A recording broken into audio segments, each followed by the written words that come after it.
Stop looking for red flags and start looking for the mask. You are being hunted by people you call friends. You've been lied to. You were taught that fake people are easy to spot, that they're just the ones who talk behind your back or disappear when things get hard. But the most dangerous people in your life don't look like enemies. They look like your biggest fans. You think you can tell the difference between a real friend and a fraud, but while you're busy looking for a villain with a knife behind their back, you're missing the person holding a friend mask to your face. You think you have a vibe for people. You think you can just tell when someone is being real. But while you're busy looking for a vibe, a predator is looking for a way in. You are currently surrounded by people who are performing for you, not connecting with you. They aren't your friends, they are actors, and you are their favorite audience. Here is the Machiavellian reality. A fake person is not an accident. They are a strategy. They use bestie bombing to bypass your defenses. They use over-compliments to drug your ego. They mirror your interests to make you feel seen, but they are actually just mapping your perimeter. You felt that slight itch in your brain when someone is too nice, too fast, or too perfect. You ignored it because you wanted to be liked. You traded your safety for a compliment, and now you're paying the price in betrayal and wasted time.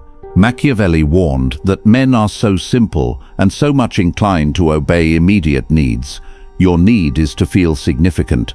Their need is to use you. They don't have to hate you to destroy you. They just have to be more committed to their mask than they are to your well-being. If you can't see the wound behind their smile, you are already their prey. If you don't learn how to read the blood type of the people around you, you will continue to be the person who gets surprised by betrayal. You will continue to be the one who says, "I never saw it coming," while everyone else saw it from a mile away. Real power isn't about being cynical. It's about being accurate. It's about knowing that when someone pushes an identity too hard, when they try too hard to be seen as the honest one, the smart one, or the loyal one, they are actually pointing directly at the hole in their soul they are trying to cover up. In this video, we are going to strip the paint off the people in your life. We are going to expose the 5 masks of fake people, the specific, undeniable patterns that reveal a deceiver in under 60 seconds. By the end of this, you will never look at a friendly stranger the same way again. You will stop being a victim of vibes and start being a master of human mechanics. Listen carefully, because the person you're thinking about right now, the one who feels just a little bit off, is counting on you to look away. We are going to make sure you don't. 1. The mask of instant intimacy, bestie bombing. The most dangerous person in your life is the one who claims to love you before they even know you. You've met this person before. Within 10 minutes of meeting them, they're telling you that you're soulmates, twins, or that they've never met anyone like you. They laugh at every joke you make. They agree with every opinion you have. They rush your personal perimeter like a frantic soldier trying to claim territory. You think it's a vibe. You think you've finally found someone who gets you. Wake up. You aren't being connected. You are being mapped. Machiavelli knew that men are so eager to satisfy their present desire that they do not notice the poison hidden within.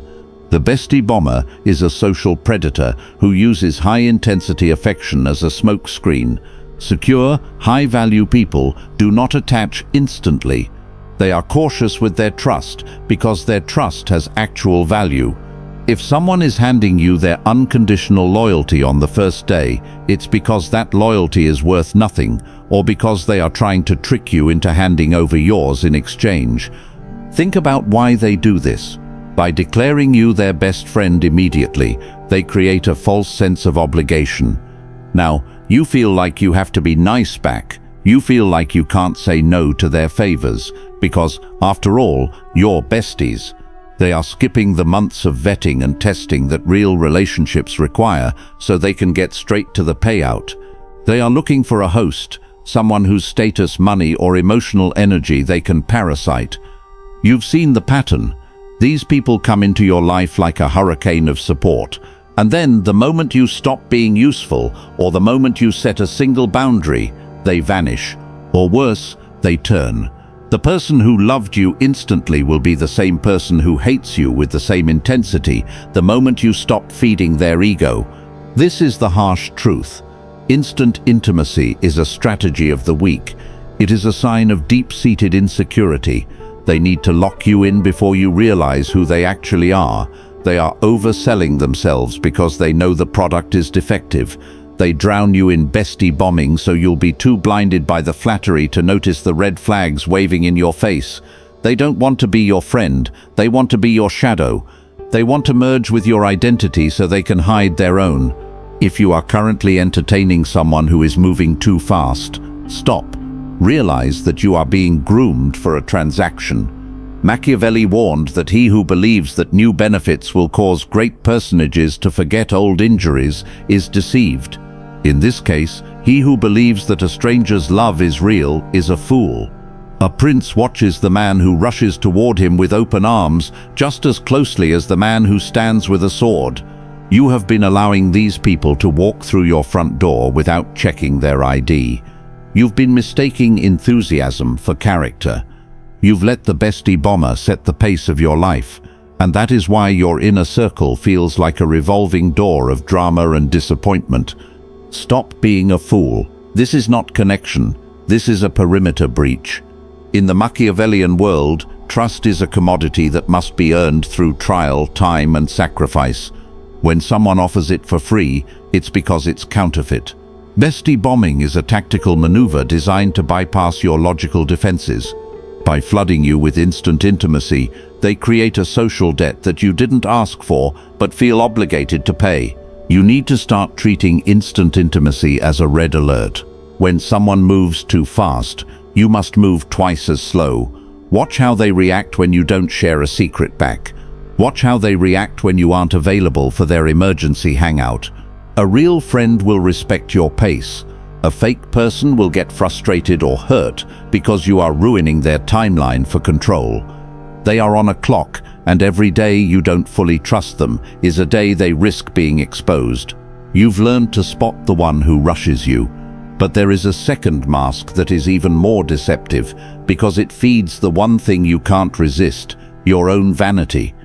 This person doesn't just want to be your friend. They want to be your mirror.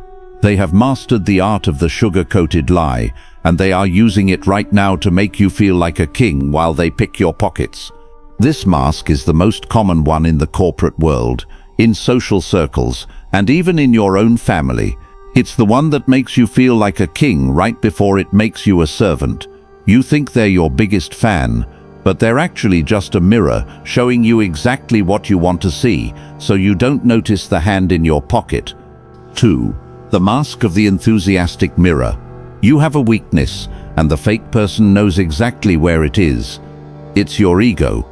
You are starving for recognition, and the enthusiastic mirror is the person who shows up to feed you until you are too bloated to move. You are currently being blinded by your own reflection. Think about the person in your life who always has the perfect thing to say about you. They notice every outfit, they congratulate you on every win, no matter how small, and they laugh at every single one of your jokes, even the ones that aren't funny. You think they are your biggest supporter. You think you've finally found someone who recognizes your greatness. But while you are soaking in the warmth of their praise, you are failing to notice the cold reality. They aren't looking at you. They are looking at your ego. This is the enthusiastic mirror. A fake person knows that the fastest way to shut down your critical thinking is to flood your brain with dopamine. When someone overcompliments you, they are performing a psychological bypass. They know that as long as they are making you feel superior, you will never look down to see what they are doing with their hands. Flattery is a sedative. It relaxes your guard. It makes you feel safe with the person giving it. Because surely, someone who thinks I'm this amazing couldn't possibly mean me harm. That is the exact moment you become a victim. Real life isn't a movie. In the real world, people have their own problems, their own insecurities, and their own bad days. A genuine person will occasionally disagree with you. They will be distracted. They won't always have a compliment ready because they are a three-dimensional human being. A fake person, however, is a character. They have curated a version of themselves that exists solely to please you. If someone is on 100% of the time, if their smile is always perfectly timed and their laughter always hits the same pitch, you aren't talking to a friend. You are talking to a salesman, and the product they are selling is a fake version of yourself that they want you to buy into so they can gain access to your life. Look at your professional life or your social circle. Who is the person who always agrees with the boss? Who is the one who loves every idea you have, even the ones you know are half-baked? They are mirroring you to create a false sense of rapport. Machiavelli warned that there is no other way to guard yourself against flattery than by making men understand that telling you the truth will not offend you. But you do get offended by the truth. You prefer the sweet lie, and because you prefer the lie, you are a magnet for every fake actor in a 10-mile radius. You have been trained to think that kindness is the same thing as loyalty. It's not. A fake person uses over-compliments to create a psychological debt. When they tell you how brilliant you are, they are essentially handing you a bill. Eventually, they will come to collect. They will ask for a small favor, a loan, or a recommendation. And because they've spent months building up your ego, you will feel like a jerk if you say no. You will feel obligated to protect the image they've created of you. You aren't helping them because you want to. You're helping them because you're afraid of the mirror breaking and seeing yourself as anything less than the hero they said you were. Stop being hungry for applause. If you need someone else to tell you that you're smart, you aren't smart, you're vulnerable. If you need someone to tell you that you're the leader, you aren't leading, you're being managed. A fake person can smell your need for approval from a mile away. They will feed that need until you are addicted to their presence, and once you are addicted, they own you. They can steer you in any direction they want, just by withholding a compliment or giving a concerned look. The next time someone gives you a photo smile, that smile that doesn't reach the eyes, the one that looks like it was practiced in a mirror, pay attention to the timing. Is the compliment relevant? Or are they just filling the air with noise to distract you from their lack of substance? Genuine respect is quiet. It shows up in actions. It shows up in the way someone stands by you when there is nothing to gain. The enthusiastic mirror disappears the moment the sun goes down and there is no one left to perform for. You've seen the instant bestie rush your gate. You've seen the mirror blind your judgment. But there is a third type of fake person who is much harder to spot because they don't use high energy. In fact, they seem like they aren't trying at all. They aren't interested in your ego, and they aren't interested in your bond. They are interested in something much colder. While you are trying to connect with them, they are performing a silent audit. They are looking past you, even while they talk to you. You think they are just busy or distracted, but they are actually performing a high-speed calculation of your utility. This next mask is the most hollow of them all. If you find yourself in a room with this person, you aren't a human being, you are a data point. If you don't learn how to spot the vacant eyes of this specific predator, you will spend your life being a stepping stone for someone who won't even remember your name once they've reached the top. We are moving into a dynamic where the mask isn't a smile, it's a complete absence of humanity. 3. The mask of the transactional shadow. You are currently talking to someone who doesn't see your face. They only see your utility. You've been in this conversation before. You're at a networking event, a dinner, or even a casual hangout. You're talking about your life, your challenges, or your ideas. The person across from you is nodding. They're saying, "Yeah, and that's crazy," at all the right times. But if you look closely at their eyes, they aren't looking at you. They are scanning the room. They are checking their phone. They are waiting for a gap in your sentence so they can pivot the conversation back to their own agenda or find someone better to talk to. This is the transactional shadow. To this person, you are not a human being. You are a human resource. The transactional shadow is a master of information asymmetry. They will ask you 100 questions about your work, your income, your struggles, and your wins. But try asking them the same. They will give you vague, polished answers. They keep their cards close to their chest while they convince you to lay yours flat on the table. They are building a file on you. Every secret you tell them, every weakness you admit, and every person you introduce them to is a piece of leverage they now hold. You see this in the office every day. It's the co-worker who only wants to grab coffee when they heard a rumor about restructuring. It's the friend who suddenly becomes your shadow when they find out you're dating someone influential. They are social vultures. They wait for the scent of opportunity, and then they swoop in with a mask of support. In the Machiavellian world, every interaction has a price. But the fake person is a thief who wants to buy your value with counterfeit attention. They ask, "How are you?" not because they care about the answer, but because it's the social tax they have to pay to get to the data mining phase. They want to know who you know, what you have, and how you can be used as a bridge to their next objective. The moment they realize you can't help them reach their goal, you will see the mask drop in real time. The warmth will vanish, the eye contact will break, and they will become a ghost while still standing right in front of you. Think about the networking parasite. They reach out to grab coffee and catch up. They spend 5 minutes on the fluff, asking about your family or your weekend with a forced, mechanical smile. Then, like clockwork, they hit the pivot. "So, I saw you're working with X, or I was wondering if you could introduce me to Y." They have zero interest in your life. They are just checking their bank of influence to see if they can make a withdrawal. Here is the harsh truth. You are allowing yourself to be used as a stepping stone because you are afraid to call out the void in the conversation. You feel the coldness, you feel the lack of genuine curiosity, but you keep talking because you don't want to be rude. You want to be helpful. You think that by giving them what they want, you're building a relationship. You aren't. You are training them to see you as a vending machine. Machiavelli noted that men change their masters willingly, hoping to better themselves. The transactional shadow will drop you the second they find a master with a higher payout. There is no loyalty here. There is only leverage. If someone never asks you a follow-up question that isn't related to your work or your connections, they are a transactional shadow. If they only check in on you when they need a favor, they are a fake. They are treating your friendship like a subscription service. They only pay the attention fee when they want to access the content. Stop being an open bar for people who never plan on buying around. Look at your phone. Look at the people who reach out once every 6 months with a "Hey, hope you're well," followed immediately by a request. These people aren't your friends, they are auditors. They are checking to see if you still have value to them. If you stop providing that value, they won't be there for you. They will vanish into the shadows and find someone else who hasn't realized their game yet.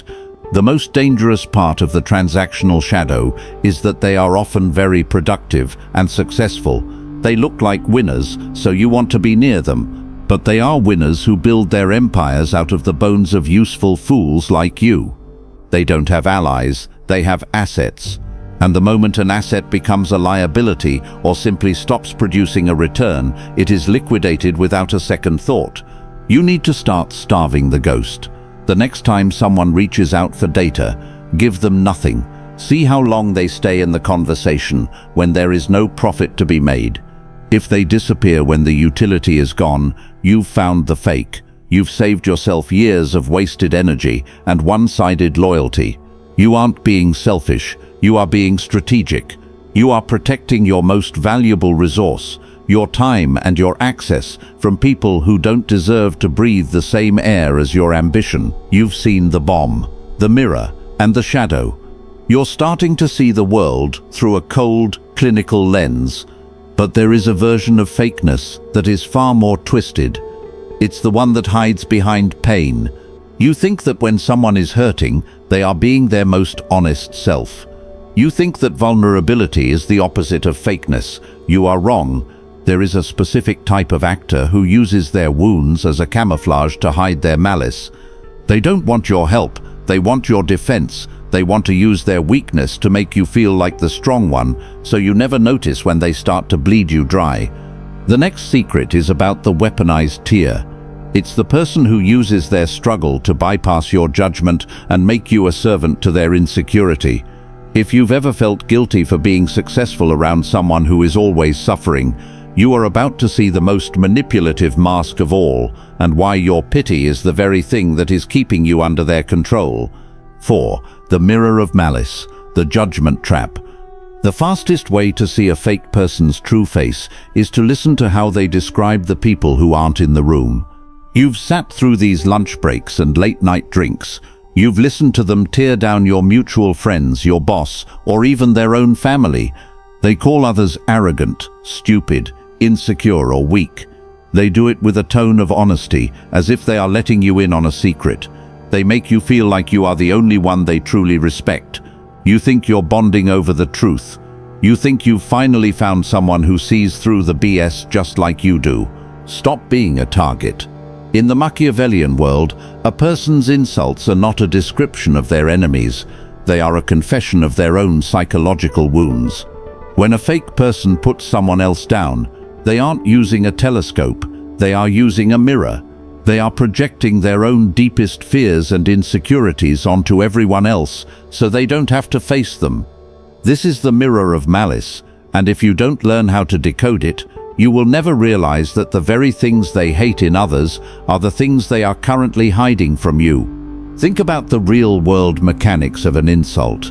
When someone calls another person broke or a loser, they are revealing that their own number one fear is financial insignificance. When they call someone fake, they are usually struggling with their own lack of authenticity. They use words as weapons, but we only throw the weapons that hurt us the most. If I think being dumb is the worst thing in the world, I will call everyone else an idiot. By listening to their judgments, you are receiving a GPS map of their soul. You are seeing the wound behind the behavior. The person who gossips to you will gossip about you the second you leave the room. You aren't the exception. You are just the current audience. A fake person uses shared hatred to create a false sense of loyalty. They want you to feel like it's us against the world. But this is a trap. They are creating a psychological environment where you are terrified to disagree with them because you've already seen how they treat people they disagree with. You start performing for them. You start filtering your words. You become fake yourself just to avoid being the next person on their chopping block. You have traded your freedom for the safety of being on the bully's side.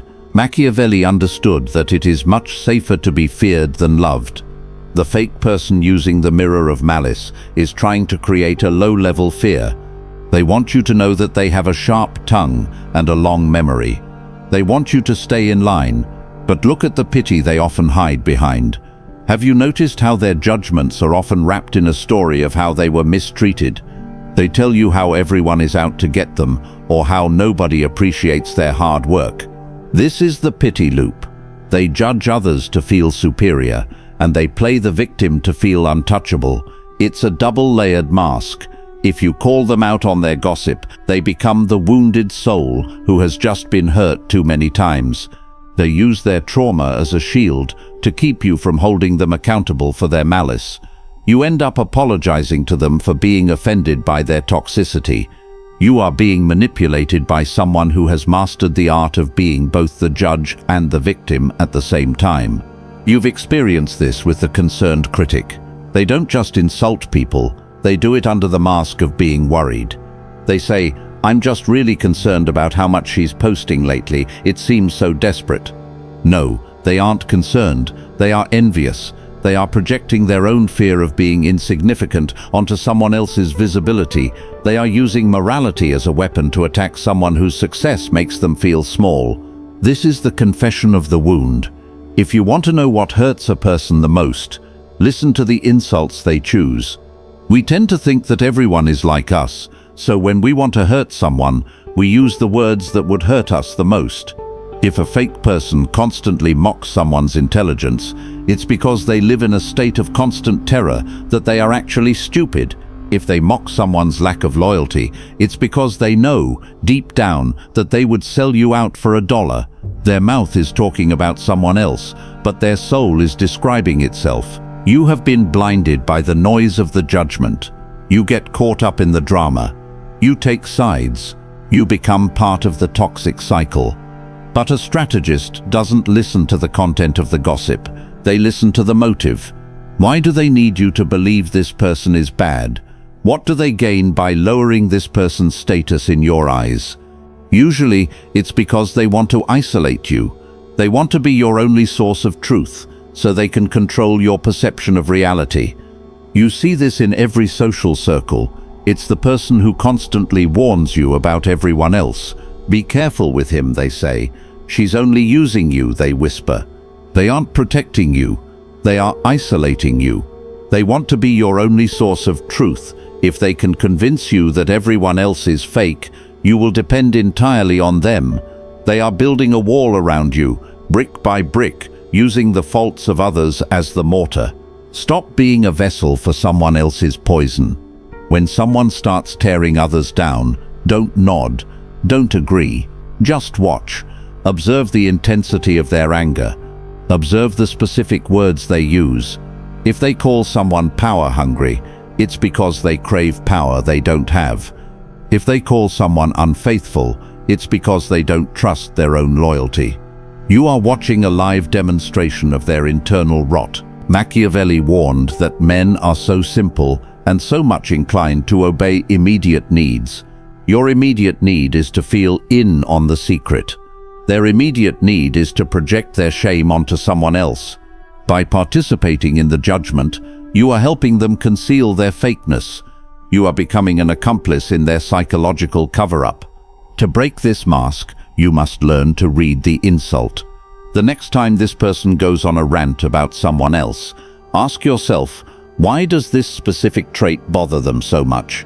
The answer to that question is the key to their entire identity. You are seeing their childhood wound in real time. You are seeing the thing they were shamed for, or the thing they were never allowed to be. Once you see the wound, the judge disappears, and you are left looking at a scared, insecure child wearing a tough mask. You've learned to spot the bomb, the mirror, the shadow, and the judge. You are now seeing through the social matrix. But there is one final mask, the most powerful and the most hidden. It's the one that people push the hardest, because it's the one they are most afraid to lose. It's not about what they say about others, or what they do for you. It's about the identity they have manufactured to survive. You've met people who need you to see them as the smartest, the strongest, or the most godly. They don't just act this way, they obsess over it. They push this image so hard it feels heavy. You think they are just confident or dedicated, but you are about to learn that the thing a person works hardest to prove is the one thing they don't actually believe about themselves. The final mask is the grand projection. It is the ultimate tell of a fake person, and once you see it, you can never unsee it. It is the final piece of the puzzle that will allow you to look at any stranger and know exactly what they are hiding within 60 seconds. We are moving into the identity push. This is where the mask becomes so heavy that it finally cracks, and when it does, you will be the only one in the room standing in the light of the truth. 5. The identity projection. The thing a person tries the hardest to show you is exactly what they are missing. You've met the tough guy, the one with the aggressive stickers on his truck, the one who talks about dominance and respect every 5 minutes, the one who is always looking for a fight to prove how alpha he is. You've met the intellectual, the one who can't have a conversation without mentioning their degree, their high-level books, or using words they know you don't understand, just to make you feel small. You've met the pity seeker, the one who makes sure you know every single hardship they've ever faced so you'll understand how strong they are for surviving. Stop being a spectator to the performance. You aren't seeing their strength, you are seeing their compensation. In the Machiavellian world, the loudest signal is usually the biggest lie. This is the identity projection, the final and most aggressive mask. It is a monument built over a childhood wound. When someone demands that you see them as powerful, intelligent, or significant, they aren't telling you who they are telling you what they are terrified of being: weak, stupid, or invisible.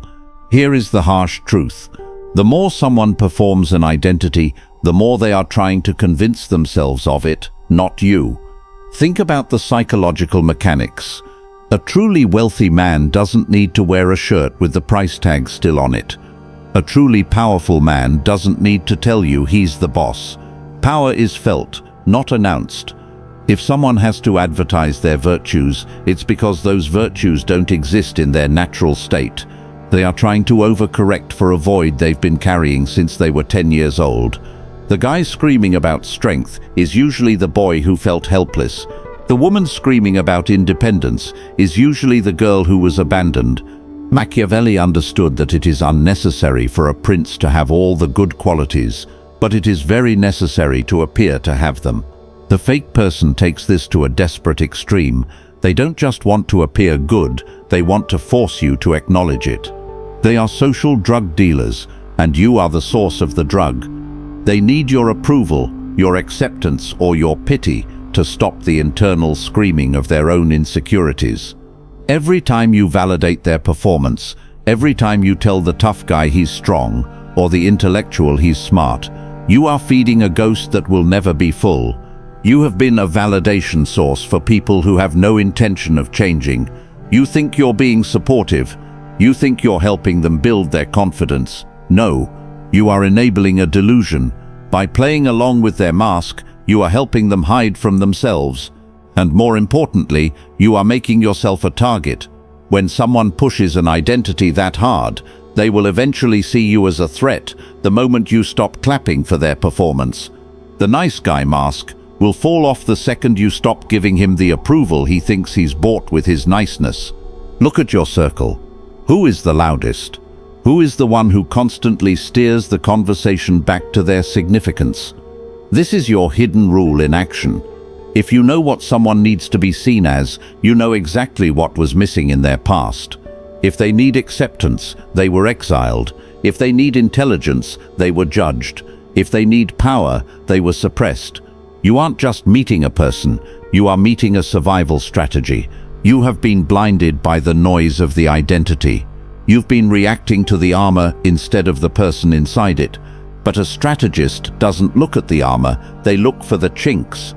The chink is always found in what the person judges. If the intellectual mocks uneducated people, you know their intelligence is a fragile mask. If the strong man mocks weakness, you know his strength is a performance. Their insults are a confession of their fears. Their projections are a map of their wounds. Stop being a useful fool for other people's insecurities. You have been trained to be polite, to be agreeable, and to respect the identity people choose for themselves. But in the world of strategy, respect is reserved for the truth. If someone is fake, your politeness is just another word for vulnerability. You are letting them set the rules of the engagement. You are letting them decide who is smart and who is powerful based on their own lies. You have now seen the 5 masks. You've seen the bomb, the mirror, the shadow, the malice, and the projection.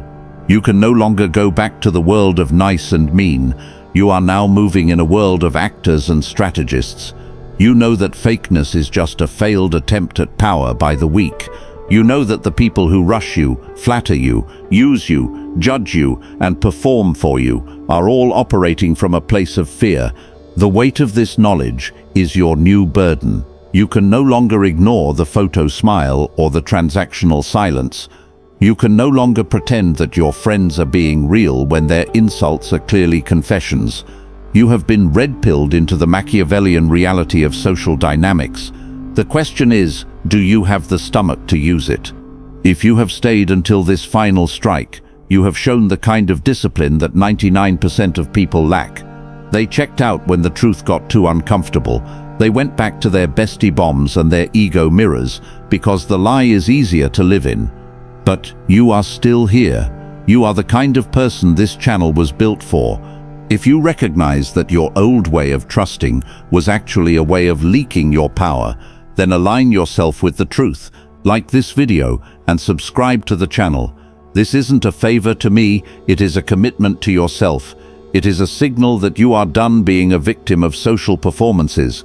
By subscribing, you are joining a collective that values the cold insight of the prince over the warm delusions of the masses. For those of you who feel the pull to go deeper, those who want the clinical strategies, the psychological blueprints, and the access to a level of control that the average person will never understand, the inner circle is open. Join the membership. This is where we move past the masks and into the high-stakes execution of social dominance. Staying on the outside is a choice to remain an amateur in a world of professionals. Inside the circle, we don't just spot fakes, we manage them. We don't just see wounds, we use them. The path forward is reserved for those who are willing to pay the price of true awareness. I acknowledge the time you've spent here. Most would have turned away the moment the niceness was challenged. You stayed, you listened, you grew. That discipline is the first sign of a leader. Thank you for your attention. It is the most valuable resource you have, and you've spent it wisely today. You've earned the clarity that most people will spend their entire lives trying to avoid. But remember, clarity without action is just another form of entertainment. The next time you walk into a room, don't look at the faces. Look at the needs. Watch the bomb. Listen for the mirror. Identify the shadow. Map the malice. And see the projection for the cry for help that it is. The mask is off. The game is visible. I will see you in the next video.